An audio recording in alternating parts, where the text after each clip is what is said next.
welcome to topic 3, part 3 of your summer assignment lectures. This is all about acid and molecular compound naming and formula writing. As usual, please make sure that you have completed the learning targets in your notebook first, and then be ready to add examples as we talk through this together. There's a fair amount of memorization here as well, and you'll need to be able to do this when compounds are all mixed up. So make sure that you're paying close attention to how to identify that a compound is an acid or molecular, in other words, binary covalently bonded, and or ionic, because you already learned that one. All right, here goes. Hopefully, if you need to, you'll stop the video again, but otherwise, let's go. So, acids you're going to recognize as technically ionic compounds, even though they may be made of only nonmetals. Technically, these are ionic compounds in which the cation is the hydrogen ion, the H1 plus ion. And technically, you're only an acid if you are dissolved in water. So this only matters when you're talking about binary acids, but it's just something that in first year we kind of skip over a little bit, but College Board expects you to know the difference and know how to name them differently. So there are two types of acids. You should have gathered this from your learning targets. Binary acids technically means two elements, but it's really made of in most cases, non-oxo acids. It's an anion who, if you name the anion by itself, would end in "ide." We call them binary, but this is an easier way to kind of know what you're talking about. Oxo acids are acids in which the polyatomic ion is the anion and it has oxygen in it. So these will be anions whose name ends in "ate" or "ite."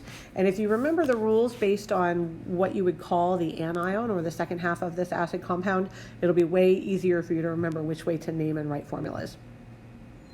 So binary acids, or the ides, have two different ways of naming them depending on whether it's truly dissolved in acid or if it's in its gaseous form. The oxo acids do not exist in the gaseous form, so we're looking at, in this case, only binary acids or only the acids whose anion's name ends in "ide. If they are dissolved in water, then the pattern is hydro, the root of the element, ic acid. If it's not dissolved in water, then we have to worry about naming it as the gas, in which case we're going to call it hydrogen and the root "ide." So, for example, if you have HCl, then this would be if it's AQ, then it would be hydrochloric if it's dissolved in water. And if it's HCl gas, then it's going to be hydrogen chloride. All right. If you're going the other direction, you have to be able to interpret the code of the name. Notice that the binary ones all start with hydro something. Okay, so this is really important. The hydro tells you that it came from an "ide, and then you'll have to write the formula and the charge of the anion and add enough hydrogen ions to balance the charge so that the whole compound is neutral. Oxo acids, there are also two categories. In this case, they are named in similar fashion, and the state of matter is irrelevant. Some of these exist as solids, some exist as liquids, but regardless of whether they're actually dissolved in water, we still call them by their acid name. So if this is something that ends in "ate," if the polyatomic ion at the end would be an "ate" polyatomic ion, then we call it an ic acid. And if the polyatomic ion is an "ite" at the end, then we would call it an us acid. So for example, H3PO4, this is phosphate, would be phosphor, and we put the OR back in. It's not phosphic, it's phosphoric acid. We do the same for sulfur. But H3PO3, this is phosphite, would be phosphor us acid, OUS. Be really careful with spelling. Phosphorus, the element, is just US. Phosphorus, the acid, is OUS. So be careful with spelling. Attention to detail makes a really big difference. So let's do a couple of practice problems, and then we'll go on and talk about binary molecular compounds at the end. All right, so we're going to write the name and the formula for the anion of each of these acids. So we're actually not going to write the whole acid formula. We're just going to write the anion. Okay, we'll come back and talk about how that would make the acid then. So chloric acid, there is no hydro in the front of this, which means that it came from chlorate. And this is one of the polyatomic ions you should have memorized at ClO3 1-. If you were making this an acid, the 1- means you would have to add 1 hydrogen in the front, and that would be HClO3. Hydrofluoric acid tells us this came from the ide. So this would come from the fluoride ion, which is F1-. And because it's an acid, after we write the formula with 1 hydrogen to balance the 1-, we have to make sure we add the AQ. If this was hydrogen fluoride, it would be HF gas. Acetic acid does not have hydro at the front, so this came from acetate. And acetate can be written either C2H3O2 1-, or could be written CH3COO-. You need to be able to recognize it either way. College Board doesn't care which way you write it. If we're going to add the hydrogen to this, we need to add 1 hydrogen because it's 1-. This would be HC2H3O2 if you're going to write it this way. But if we're going to write it the other way, it would be CH3COOH. And this is a weird example. These organic acids, the hydrogen actually attaches there at the oxygen end, and so this is the way that we would write it. Nitrous acid, no hydro in the front, came from nitrite, which is NO2 1-, which would need 1 hydrogen, so HNO2. Okay, I'm going to do another one for you, and then you can come back and do the last 3 yourself. So H2SO3, it says 2 anions, and this is because technically there are 2 hydrogens that could come off of this. So the first would be, the first anion would be HSO3 1-, and the second would be SO3 2-. Until we do acids and bases and Bronsted-Lowry, you're not going to worry much about this. You're going to worry more about the anion as such. And to name it, we definitely need to look at the anion without any hydrogens attached. So naming it, this is sulfite, which means it's going to be sulfurous acid. Okay. All right, stop the video, write the next, I should say this in a different order. Write the next 3 in your notes, and then stop the video and try them yourself, and then come back and check your answers. Stop the video now. Okay, so let's check your answers.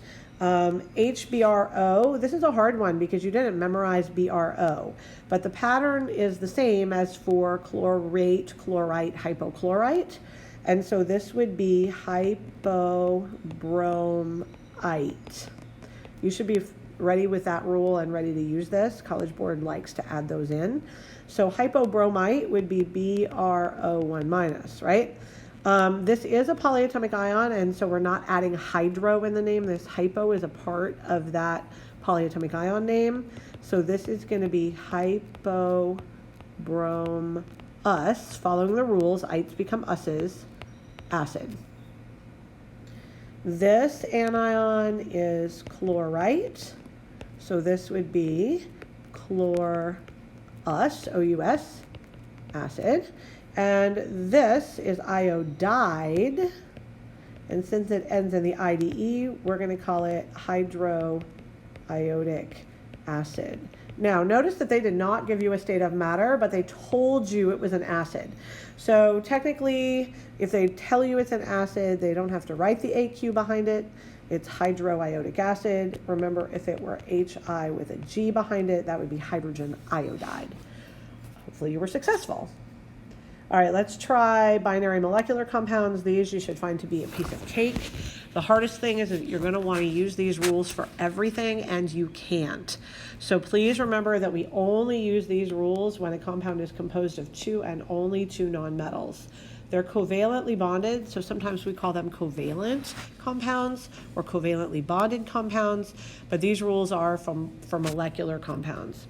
and it's straightforward. The Greek prefixes tell you how many of each type, and you're going to add a prefix to the second atom always, add a prefix to the first atom unless there's only one, and change the ending of only the second one to "ide."